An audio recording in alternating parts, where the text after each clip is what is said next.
আলাইকুম রহমতুল্লাহ। আজকে একটি জরুরি বিষয় আপনাদের সাথে শেয়ার করতে চাই।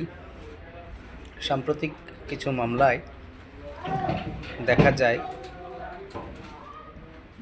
যে হাজব্যান্ড এবং ওয়াইফের মধ্যে দাম্পত্য জীবন চলাকালীন সময়ে জীবিকার প্রয়োজনেই হয় স্বামী ব্যবসা করেন, স্ত্রী তাকে সহায়তা করেন, অথবা স্ত্রী ব্যবসা করেন, স্বামী তাদের সহায়তা করেন। এতে কোনো আইনগত কোনো সমস্যা নেই, কিন্তু দেখা যায় যে ক্ষেত্রে হাজব্যান্ড ওয়াইফের নামে ব্যাংক অ্যাকাউন্ট ওপেন করেন এবং তার মাধ্যমে তার চেক বইতে চেকের পাতা সই করিয়ে রাখেন বা ব্যবহার করার চেষ্টা করেন, ব্যবহার করেন,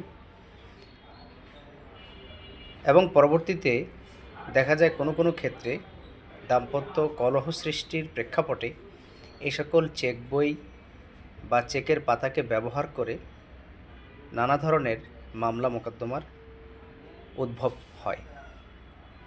সেই জন্য ব্যবসা করতে কোনো অসুবিধা নেই, বাট সতর্কতা অত্যন্ত জরুরি। সবাইকে সতর্ক থাকার জন্য অনুরোধ করছি। আসসালামু আলাইকুম রহমতুল্লাহ।